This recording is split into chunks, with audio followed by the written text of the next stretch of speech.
Este es un trabajo realizado para la clase de Anatomía y Fisiología impartido por la licenciada en Medicina Sonia Salazar en la Facultad de Enfermería y Obstetricia de la Universidad Juárez del Estado de Durango.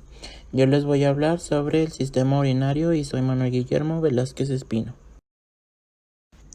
Bueno, el aparato urinario es aquel que está constituido por 2 riñones, 2 uréteres, la vejiga y la uretra. Después de que los riñones filtran el plasma sanguíneo, devuelven la mayor parte de agua y los solutos a la corriente sanguínea. De esta manera, el agua y los solutos remanentes constituyen o forman la orina, que transcurre por los uréteres y almacenada en la vejiga. Y finalmente va a ser excretada a través de la uretra. A su vez, el sistema urinario tiene algunas funciones, como la de regulación. En esta, los riñones regulan el volumen y la composición de la sangre. Así ayudan a regular la presión arterial y el pH y la glucemia. También producen 2 hormonas muy importantes, que son el calcitriol y la eritropoyetina, y excretan los desechos en la orina.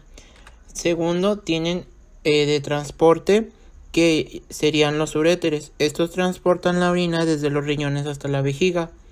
Además, almacenan, que vendría siendo la vejiga, que es la que almacena la orina y excreta a través de la uretra. Y finalmente, pues la expulsación, que es donde la uretra expulsa la orina del cuerpo.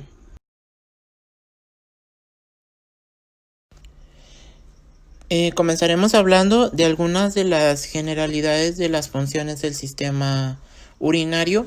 Como sabemos, la actividad principal pues la realiza el riñón, que es el encargado de realizar la actividad o en sí toda la actividad que se lleva a cabo en el aparato urinario.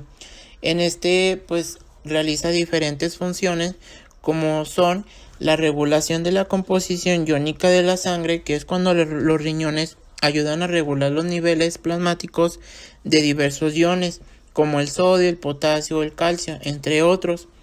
En la regulación del pH sanguíneo, que es cuando los riñones excretan una cantidad variable de hidrógeno hacia la orina y conservan los iones de bicarbonato, que son importantes para amortiguar el pH de la sangre. También tenemos la regulación de la volemia, que es cuando los riñones regulan la volemia a través de la conservación o eliminación del agua en la orina. En la regulación de la tensión arterial tenemos que los riñones intervienen mediante la secreción de una enzima llamada renina, que esta activa un sistema que puede hacer que disminuye o aumente la tensión arterial. En el mantenimiento de la osmolaridad de la sangre, esta se realiza a través de la pérdida de agua y de la pérdida de solutos en la orina. Y también tenemos la producción de hormonas, que como dije, el sistema o el riñón produce 2 hormonas muy importantes. Una de ellas es el calcitrol, que es la forma activa de la vitamina D y ayuda a regular la homeostasis del calcio. Y por otra, la eritropoyetina, que es la que estimula la producción de eritrocitos.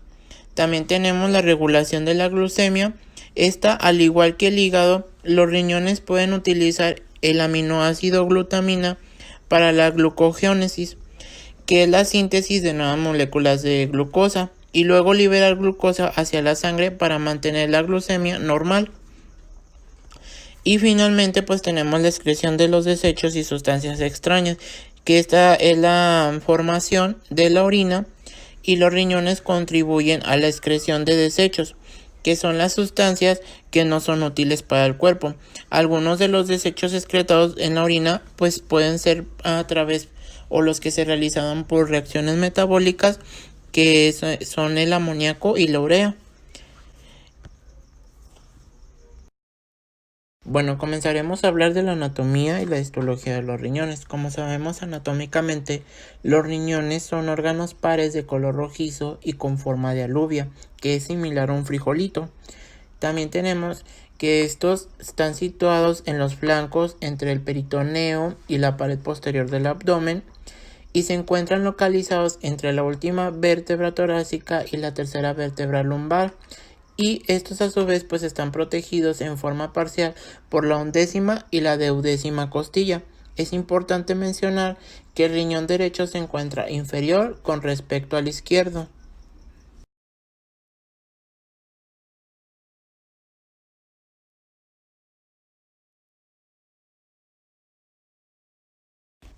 Bueno, el riñón se puede estudiar anatómicamente de manera externa e interna.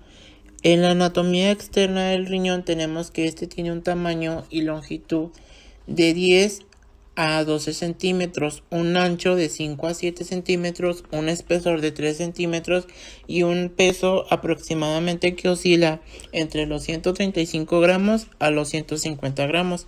Como sabemos, el riñón está cubierto por 3 capas de tejido. La primera pues es la más profunda o conocida como cápsula renal, que esta es una lámina lisa y transparente de tejido denso y regular que se continúa con la capa externa del uréter. También tenemos pues la cápsula adiposa, que vendría siendo la capa intermedia, que esta es una masa de tejido adiposo que rodea la cápsula renal, y finalmente pues es la fascia renal, que vendría siendo la capa superficial del riñón. Esta está conformada por un tejido conectivo denso y regular que fija el riñón con las estructuras que lo rodean y la pared abdominal. Bien sabemos que la parte cóncava o el borde cóncavo del riñón se llama ilio renal.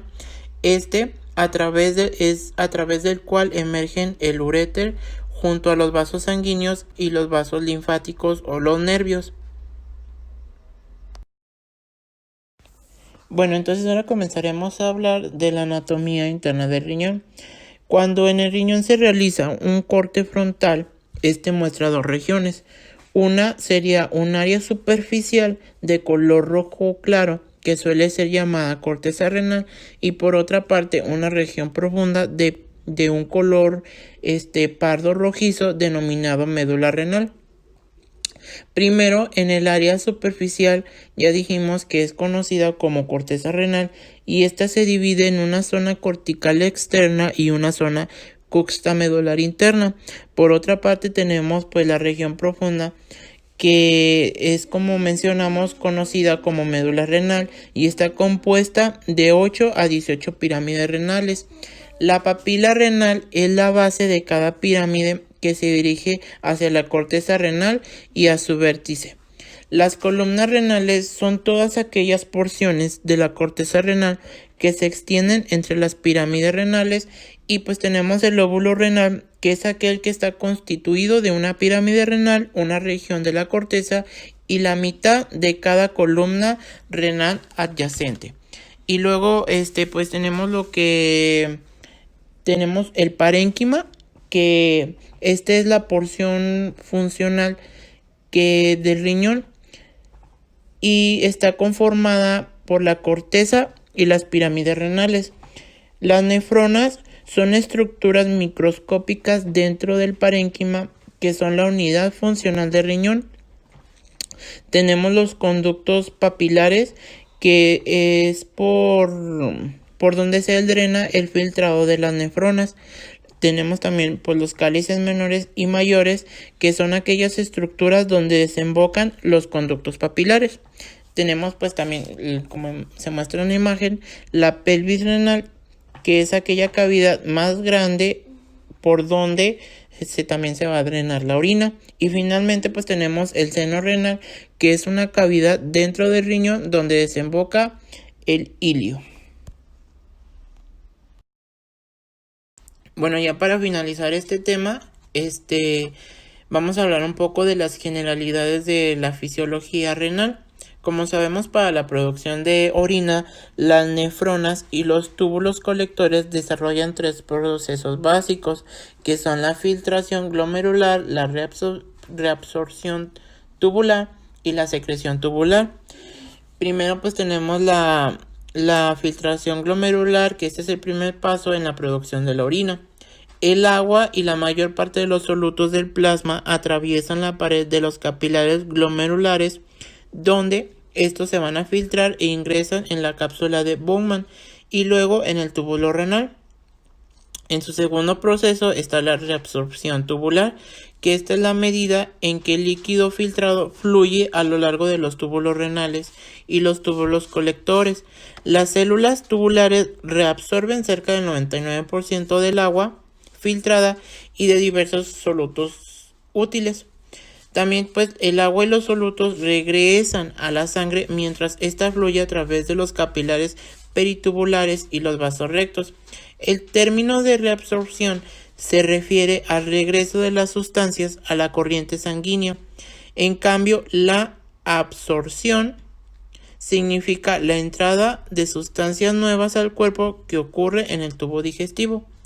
Y finalmente, pues el último paso que realiza es la secreción tubular, que esta, a medida que el líquido filtrado fluye a lo largo de los túbulos renales y los túbulos colectores, las células tubulares secretan otras sustancias, como desechos, fármacos, compuestos iónicos, presentes estos en concentraciones excesivas. Se advierte que la secreción tubular elimina sustancias de la sangre. Bueno, entonces esto sería todo por mi parte. Espero haber realizado un trabajo bien hecho y me esforcé un poco en las diapositivas. Espero que también pues les gusten.